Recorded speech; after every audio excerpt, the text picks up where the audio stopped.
Randwick hosted Penrith at Coogee Oval with both sides looking for their first win of the year. Randwick's horror start to their season brightened for a moment when Tim Wright put the Wicks up by 7 points, but it took just 4 minutes before the Emus hit back with a wonderfully executed chip kick from Junior Tavali, setting up his winger Tala Mapasoni, who collected the try. But Penrith failed to convert the opportunity and Randwick leads 7 points to 5. Winger Dominic Bauer added a try just before half-time, giving the Wicks a 12-5 lead, but straight after the break, Penrith scored their second try. As did Tim Wright, Randwick ahead 19 points to 10 before 2 Emu penalty goals closed the gap to 19-16. But when a Wicks clearing kick goes horribly wrong, Penrith score the try and their first win of the year, and the second time in 2 years they've defeated Randwick at home. The Emus' confidence growing with their 2-point win, Randwick remain on the bottom of the table, still winless after 6 rounds.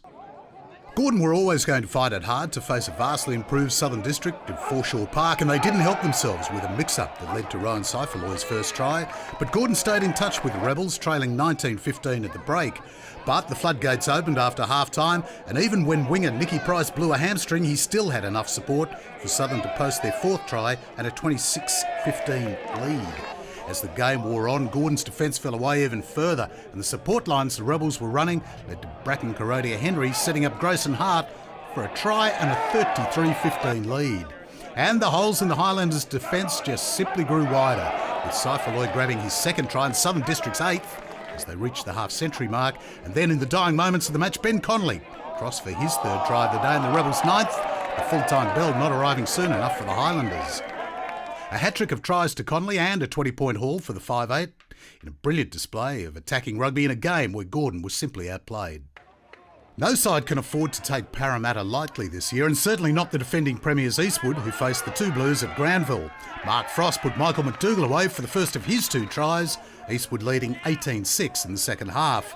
And when Ben Batcher set up his brother Nick for the Woodies' third try, well, it looked like the game was all but over. But Parra brought the margin back to 25-13 before Trent Horscher reduced the margin to just 25-20 with 4 minutes to go. And then a possible match-winning try was ruled to be a knock-on. And Eastwood know they've dodged a bullet. Disappointment clear in the Parramatta players. Parramatta unlucky not to beat the Woodies, but with the 3-2 win, Eastwood get home, showing they're still good enough to win the tight matches. The local derby between Manly and Warringah is always a hard, tough and close match, and this game was no exception. Damien Reddy posted Manly's first try after 23 minutes and Ryan Melrose their second just before half-time. And while Warringah stayed in touch, trailing 19-12, it was a try by prop Dane Marikai that just about sealed the win for the Marlins. And don't props love scoring tries? Just listen to the crowd. I can't hear you. Jack Tompkins revived the Rats' hopes briefly when he barged his way over for this try. But in the closing minutes, Sione Ala made sure that the match was in no doubt, setting up young Max Wood for the 5th and final try as Manly claimed the bragging rights on the Northern Beaches with a solid 31-24 victory. It was an impressive 5-2 win for the Marlins, but equally impressive was the Rats' number 10, Hamish Angus, who kicked 14 points out of Warringah's total score of 24. And in other results, Sydney University accounted for Norths in an at times spiteful match under the lights on Friday night, and Eastern Suburbs over the half-century in defeating West Harbour. And so to the table after the results from round 6. Manly maintained their lead, but only by a point over Southern Districts.